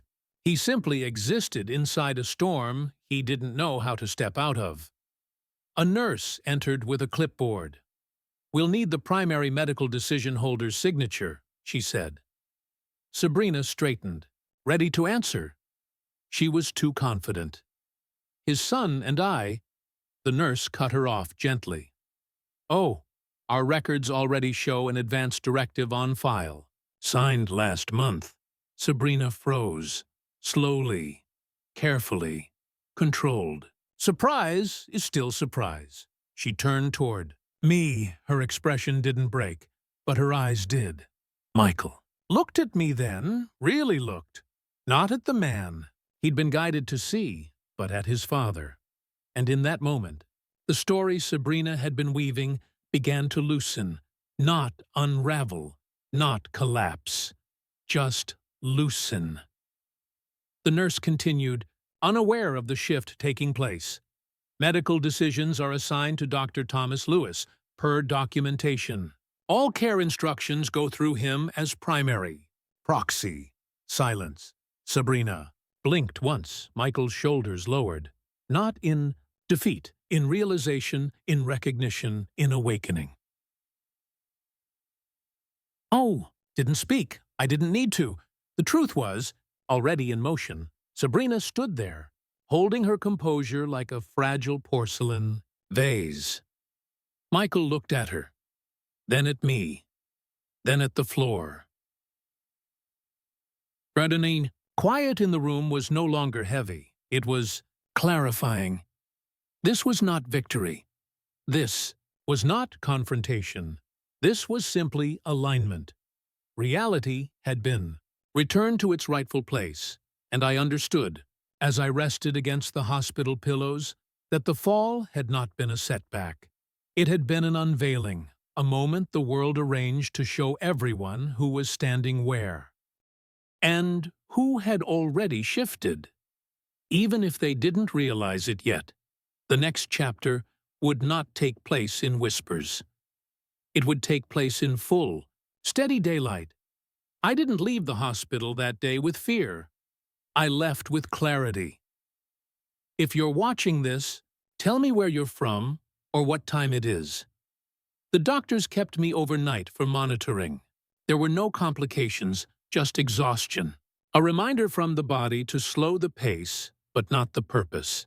I slept, not heavily, but deeply enough to let the mind settle. In the morning, Dr. Lewis himself came to see me. He pulled up a chair beside the bed and sat. Not rushed, not clinical, just present. "You frightened some people yesterday," he said gently. I smiled at that. "Yes," I replied, "and some people needed to be frightened." He didn't ask what I meant. He already understood more than I ever said aloud. He checked my vitals, reviewed the chart, and signed the discharge papers. When he finished, he placed his hand on the rail of the bed. "You're not fragile," he said. "Don't let anyone convince you that you are." I nodded, and something in my chest loosened. When I returned to the house, Sabrina greeted me at the door. Her smile was perfect, too perfect. The kind of smile built from calculation rather than feeling. "We're so glad you're all right," she said softly. Her voice was calm, but the air behind her words was tight, compressed. Michael stood a few steps behind her, hands folded, eyes lowered. Not out of avoidance now, but out of processing. He had seen something crack open the day before. He just didn't know what to do with it yet. The day passed quietly, too quietly. Not long after dinner, there was a knock at the door. Sabrina froze. Michael looked up. I didn't need to guess who it was. Attorney Martin Rhodes stepped inside, carrying a slim leather document portfolio. He greeted everyone politely, without warmth, but without coldness either. "Thank you for coming," I said to him. Sabrina looked confused. No, not confused, concerned. Is everything all right? She asked. Martin stood with the stillness of someone used to tense rooms. I'm here to provide clarification, he said. He placed the portfolio on the dining table and opened it. Inside was a single document, sealed inside a clear protective sleeve. The medical decision directive, signed, witnessed, dated, giving Dr. Lewis full authority over any future medical decisions should I be unable to speak for myself. Sabrina's voice was soft when she spoke, controlled. I thought we were supposed to be making those decisions as a family. Martin didn't look at her. He looked at me. Edward, he said. Would you like to explain? I didn't look at Sabrina. I didn't look at Michael. I simply spoke the truth. Calm, steady, unmistakable. I made this decision when I was fully healthy. I did it because I wanted medical decisions to be guided by someone objective. Someone whose only concern is my well-being, not convenience, comfort, or control. The silence that followed was not heavy. It was exposing. Sabrina tried to respond, but the words didn't assemble properly. We thought we were helping. Michael looked at her. Really looked. For the first time, perhaps, he saw the shape of the narrative she had been constructing. And for the first time, I saw him begin to question it. Not reject it, not confront it, but question. And that is where unraveling always begins. Martin removed the directive from the sleeve, just briefly, and slid it into a small fireproof safe he had brought with him. He placed the safe on the floor beside my chair. This stays with Edward, he said, and only Edward holds the combination. Sabrina's eyes flickered, not with anger, with loss. Loss of control, loss of inevitability, loss of the narrative. She looked at Michael for support, but this time he didn't move to reassure her. This time he was thinking. Martin closed the portfolio, shook my hand, and left as quietly as he arrived. The house remained still even after the door shut. No one spoke for a long time. Sabrina finally excused herself. Her footsteps controlled but fast, like someone retreating before. Breaking, Michael stayed. He didn't speak. He didn't apologize. He didn't explain. He simply sat down across from me and rested his hands on the table, palms open. There are conversations that don't need words. There are awakenings that happen quietly, without confrontation. And there are moments when truth steps fully into the light, not with force, but with certainty. Edward sat back in my chair and exhaled slowly. The next step would not be theirs, it would be mine, because the time for documentation was over, and the time for revelation was approaching quietly, steadily. I was ready. I didn't expect clarity to feel so quiet. Sometimes the truth doesn't arrive with thunder. It arrives with stillness. If you're watching this, tell me where you're from or what time it is. The day after Attorney Rhodes left, I returned to the hospital for follow-up tests. Standard procedure, nothing urgent. Sabrina insisted on driving. Michael came along without speaking much. The ride was silent except for the sound of the turn signal ticking steadily. Left, right, left. Like a clock, marking the slow progress of realization. When we arrived, the nurse guided us to a small visiting room, neutral paint, 2 chairs, a coffee machine humming in the corner. It smelled faintly of paper and disinfectant, a place where truths often reveal themselves because there is nothing else to distract from them. I sat in one of the chairs. Sabrina stood, arms crossed, pacing with slow, controlled steps. Michael leaned against the wall, staring at a framed photograph of a lake scene. Peaceful, static, untouched by human tension. No one spoke at first. Then Sabrina broke the silence. "Edward," she said softly, "we're just trying to do what's best for you." Her voice was gentle, but the softness wasn't compassion, it was strategy. a voice trained to win trust, to maintain the upper ground while appearing caring. I didn't interrupt her. I wanted to hear how she would frame the story. "You've had a health scare. You're tired. You've been confused lately. We've just been worrying about you. Confused." There it was, the narrative she needed. I looked at her, not with anger, not with sadness, just with recognition. "I'm not confused, Sabrina." She blinked, once, carefully. I overheard the phone call. I continued, my tone steady. "The one in the car, and the one you had with your sister in the office. I heard the timelines, the planning, the wording. I heard everything." Michael's head lifted sharply. Sabrina froze, mid-breath. I didn't raise my voice. I didn't rush. I didn't accuse. I simply told the truth, in the same calm tone someone uses to read the weather aloud. "You weren't preparing to care for me. You were preparing to control me. There's a difference." Sabrina's face didn't break. It hardened, just slightly. The softness drained out of her expression like light leaving a room. "Edward," she said quietly, "you're misinterpreting—" "No," I interrupted, but gently. "Interpretation is emotional. I'm speaking about evidence." Michael shifted from the wall. "Sabrina, is that true?" he asked.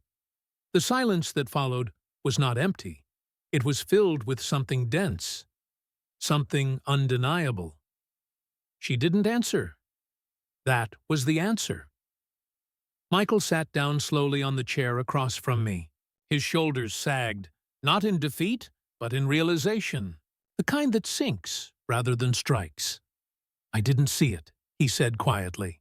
I thought we were helping you." His voice cracked, not dramatic, just human. I nodded. "I know," I said. "You always tried to avoid conflict. Sometimes avoiding conflict means losing yourself." He didn't cry. He just breathed out, long and slow. Sabrina looked between us, one man rediscovering his father, and another man reclaiming his identity. The room no longer felt like a hospital room. It felt like a scene where masks were placed on a table, and no one reached to pick them back up. On the side table sat the hospital visitor sign-in sheet. Names, timestamps, signatures. Michael had signed beside mine, quietly marking that he had shown up, not just physically, but emotionally. I placed my hand on the edge of the table and tapped the paper lightly. "That," I said softly, "is what matters. Presence, not control." Sabrina didn't respond. She didn't defend herself.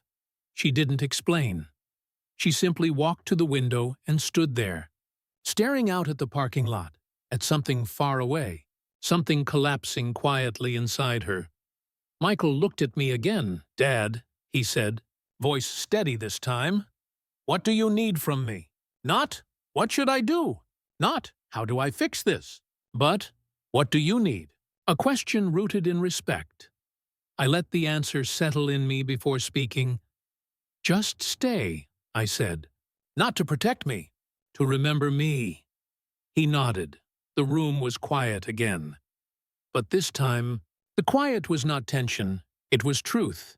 And truth, once spoken, does not go back to sleep. The next chapter wouldn't be about conflict. It would be about choice. And everyone in that room now had to make theirs. There is a moment in every story where words are no longer weapons, and silence is no longer surrender. If you're watching this, tell me where you're from or what time it is. The day after the hospital follow-up, I asked Michael and Sabrina to sit with me in the living room. No raised tone, no urgency, just a request spoken as plainly as setting a cup of tea on the table. The house was still.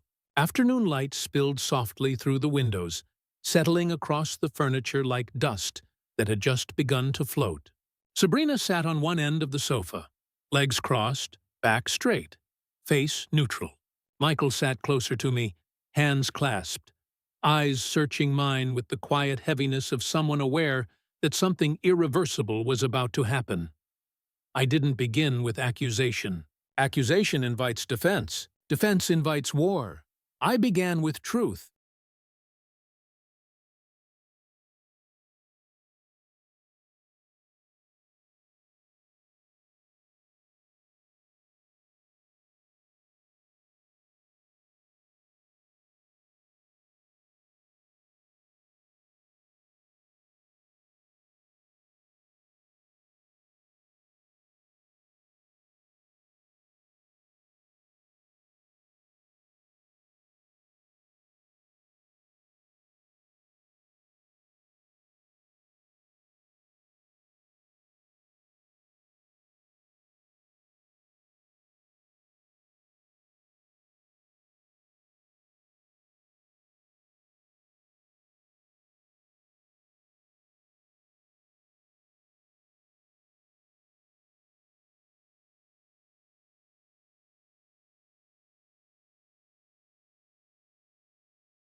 I'm not here to fight either of you, I said.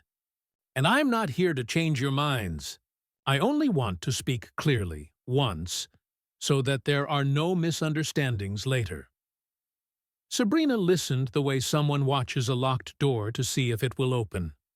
Michael leaned forward slightly, the way he used to when he was a child trying to understand something too large for his age. I continued. I know the last few months have been difficult. I know grief can distort people. Fear can distort people.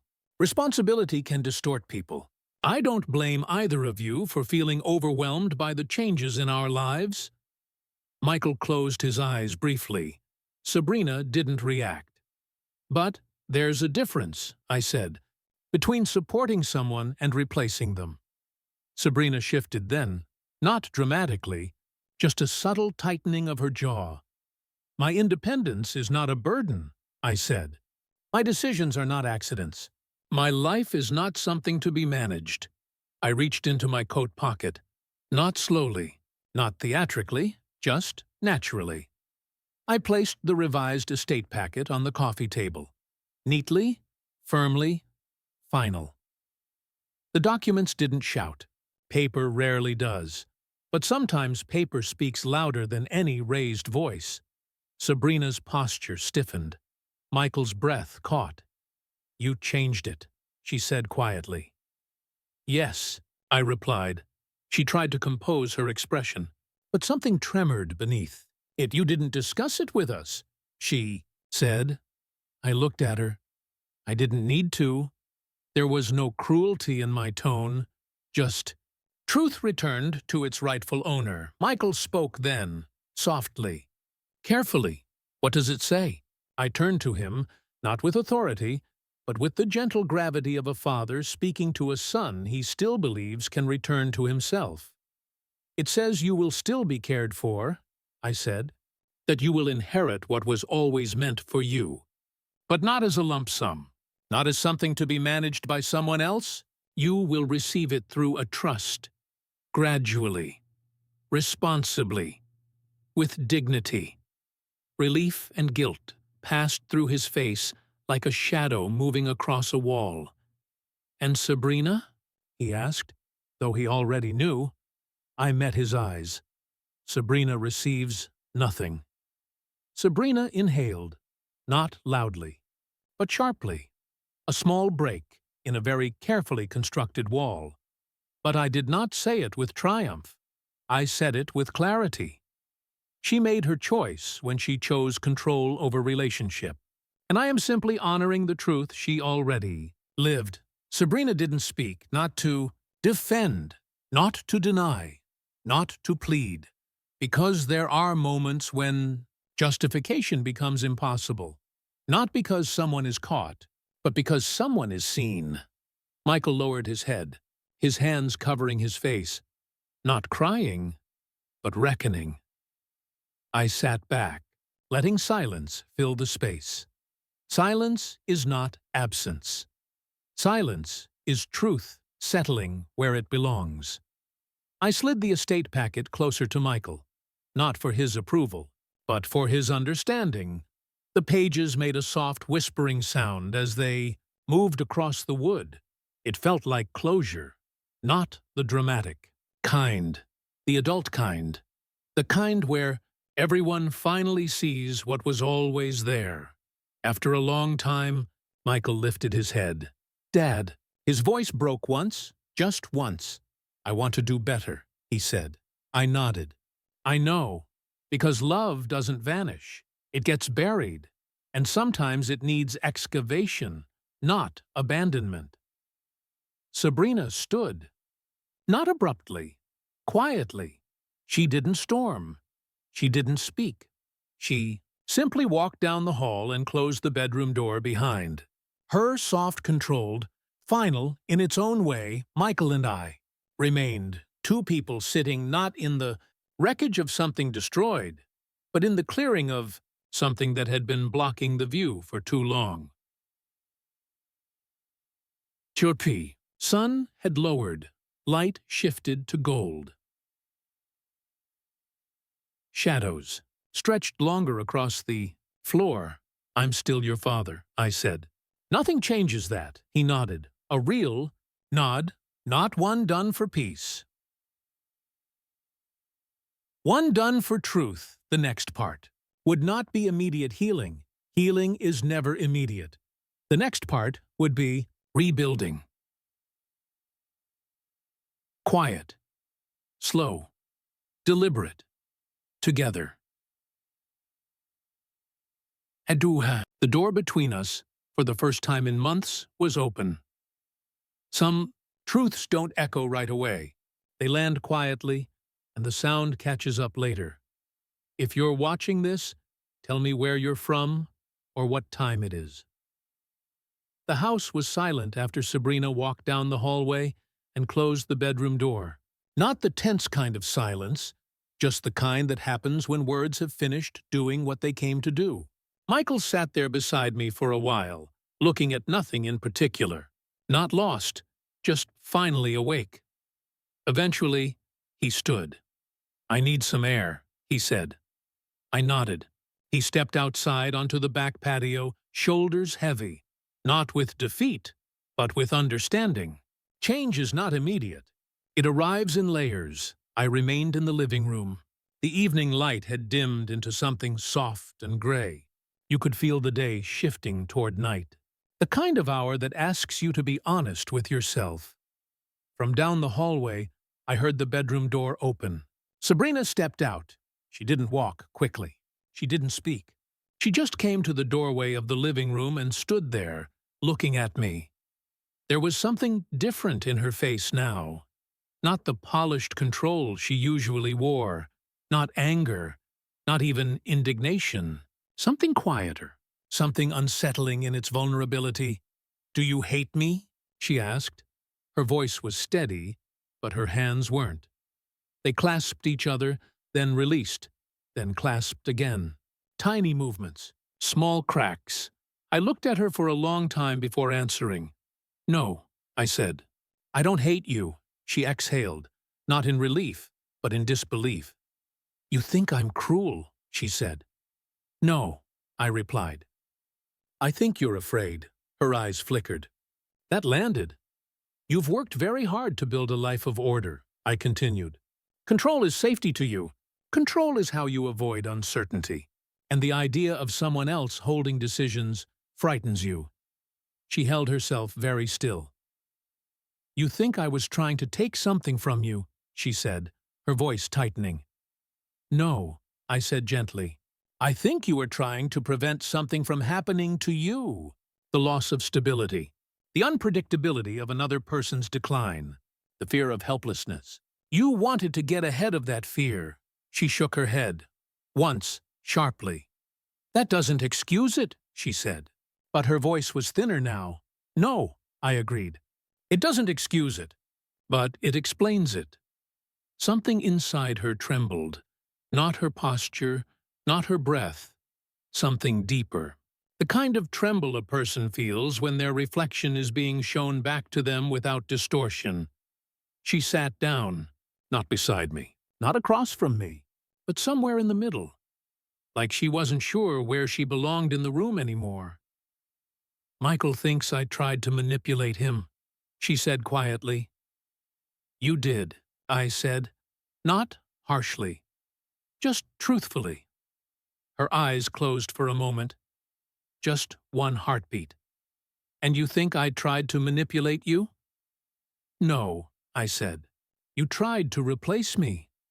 That was the truth she wasn't prepared for. Her eyes opened slowly. That was never my intention, she whispered. Intention, I replied, is what you tell yourself. Behavior is what you show others. She didn't argue. She didn't defend. She didn't break. She simply sat there, in the hollow of realization. Then her breathing changed. Steady, but burdened, like someone finally carrying the weight they'd been pushing onto someone else. She stood abruptly. I need time, she said. I know, I replied. She walked down the hallway again. The bedroom door closed, not sharply, softly. A quiet retreat, not a storm. Later, when I walked past the dining table, I noticed a printed copy of the trust document, creased at the edges, folded once, then unfolded again, a symbol of something confronted, not finished, not forgiven, just seen. Outside, I found Michael sitting on the patio steps. The air was cooler now, the kind of cool that brings clarity without coldness. He didn't look at me when I sat beside him. We just watched the sky darken, the first stars appearing like careful pinpricks in deepening blue. After a long while, he spoke. I let things happen, he said. I didn't question anything. I didn't ask why, I just didn't want conflict. Yes, I said. Avoiding conflict is also a decision, and sometimes it's the most dangerous one. He nodded. His eyes were wet. Not crying, but acknowledging. I don't know how to fix this, he said. You don't fix it, I replied. You show up for it. You live differently. You choose differently. That's enough. He nodded again. A quiet nod. A real nod. The night settled around us. The worst part was over. Not because the pain was gone, but because the truth had finally been spoken. And once truth enters a house, it does not leave. The next chapter wouldn't be about loss.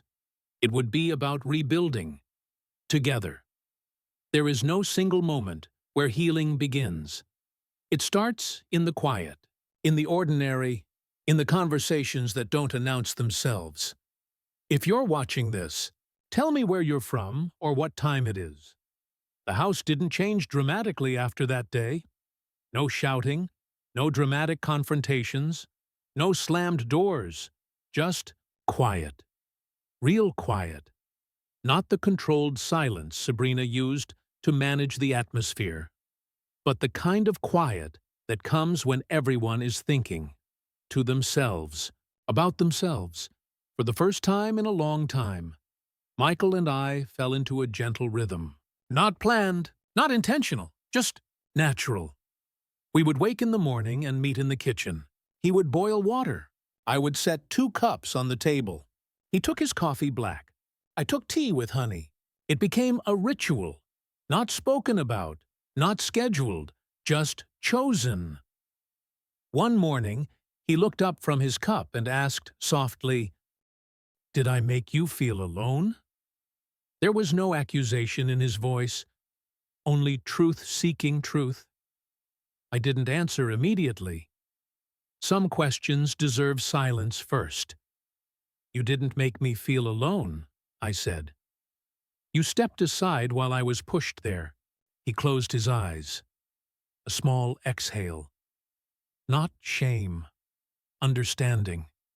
I should have seen it sooner, he murmured. No, I said. You're seeing it now. That's what matters. We didn't dwell. We didn't dissect. We simply continued. Small steps. Shared space instead of forced space. We started walking in the evenings. The neighborhood was quiet at dusk. Streetlights flickered on slowly. Leaves moved with the wind in soft murmurs. Sometimes we talked about nothing, Work, old hobbies, things Grace used to say when she was trying to cheer us up. Sometimes we talked about heavier things, fear, aging, responsibility, grief, but mostly we just walked. Not every gap between people needs to be filled with words. Some gaps close simply because two sets of footsteps choose the same direction.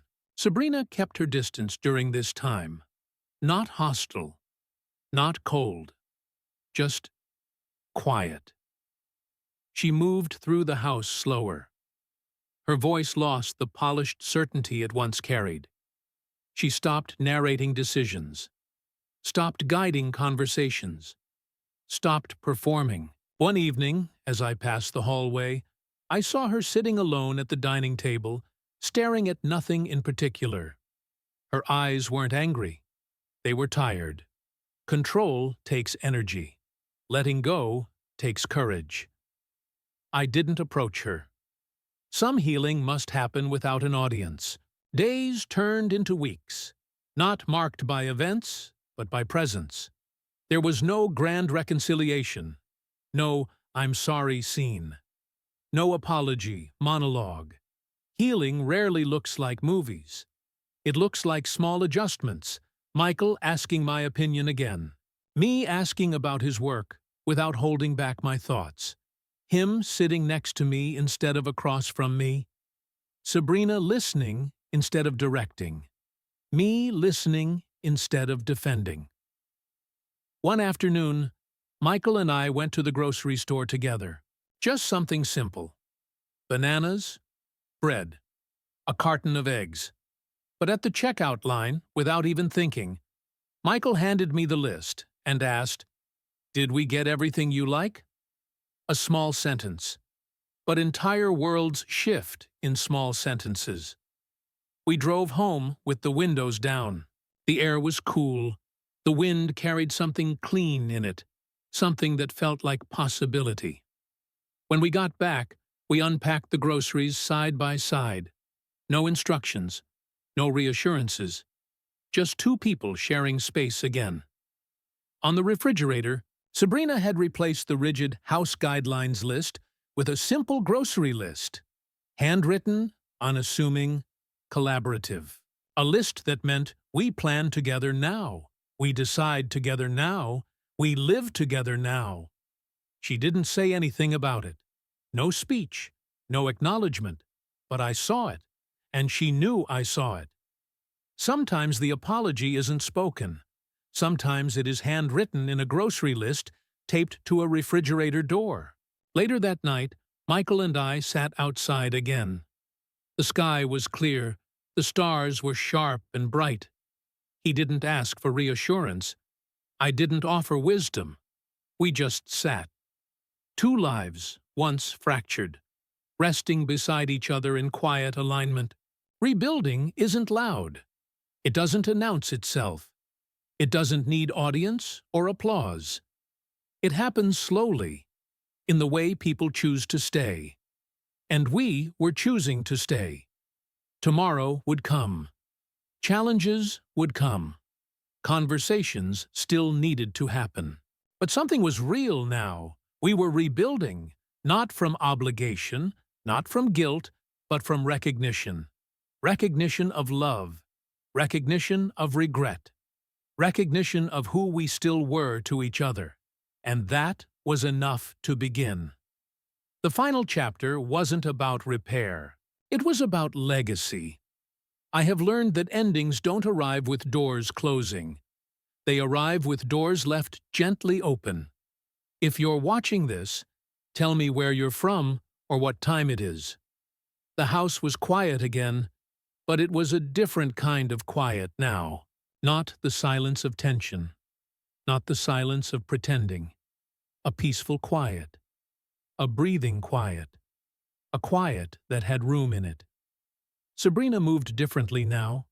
Slower, less curated, less certain. Not defeated. Just softened. The kind of softening that happens when a person finally sees themselves without the mirror of their own justifications. Michael, too, had changed. His voice carried weight now, Not the weight of burden, but the weight of presence. He didn't avoid difficult thoughts anymore. He didn't shrink from responsibility. He showed up. Sometimes healing looks like presence. Not perfection, just presence. One evening, the sky outside was brushed with lavender and pale gold. The kind of sky Grace used to stop walking just to appreciate. I sat at the dining table with a pen, a sheet of thick stationery, and the framed photo of her beside me. I took my time before writing, not because I didn't know what to say, but because I wanted to feel the weight of the moment. Finally, I began. Not to Michael, not to Sabrina, but to someone who did not exist yet. My first grandchild. Someday. The letter didn't need to be long. Letters given to the future rarely do. Final. I wrote, "If you are reading this, it means I am gone, and the world has already begun turning without me. I hope you know that I loved before I left. I hope you know that your father grew into who he needed to become. And that family is not built from obedience. It is built from choosing each other, over and over, even when it is difficult. You will hear stories of who I was. Some will be true. Some will be softened by love. Some sharpened by memory. But I hope you remember only this. Dignity is not something others grant you. It is something you hold, quietly, firmly, no matter who tries to take it." I signed my name slowly, the ink settling into the paper like a final breath that didn't need to be dramatic to be meaningful. I folded the letter once. No flourish, no seal, just intention. Then I placed it in the trust folder inside the safe with the medical directive and the revised will. A complete story, held in paper. Not for proof anymore. For continuity. For legacy. When I returned to the living room, Michael was sitting on the floor, legs stretched out, polishing the old wooden coffee table we'd moved with us from the old house. He looked up when he heard my steps. "Want to take a walk?" he asked. "Yes," I said. We stepped outside, the evening air cool and familiar. The streetlights buzzed softly to life as daylight faded into the blue hour. We didn't walk far, just down the sidewalk, across the corner, to the small patch of grass near the maple tree. We stood there together, watching the sky shift, listening to the soft chorus of insects waking. "I never wanted to replace anything in your life," Michael said quietly. "I just didn't know how to balance everything." "I know," I said. He nodded. Once, slow, real. We looked up at the sky the same way Grace and I once did. After a long while, he spoke again. "You're still my father," he said. Not asking. Stating. "And you're still my son," I replied. No apology, no explanation, no repair speech, just acknowledgement. The kind that closes wounds without reopening them to examine the damage. We walked back to the house without hurry. Sabrina was at the table when we returned. She looked up, not guarded, not polished, just present. She didn't speak. She just held my gaze for a moment that was quiet but meaningful. Not forgiveness, not redemption, but understanding.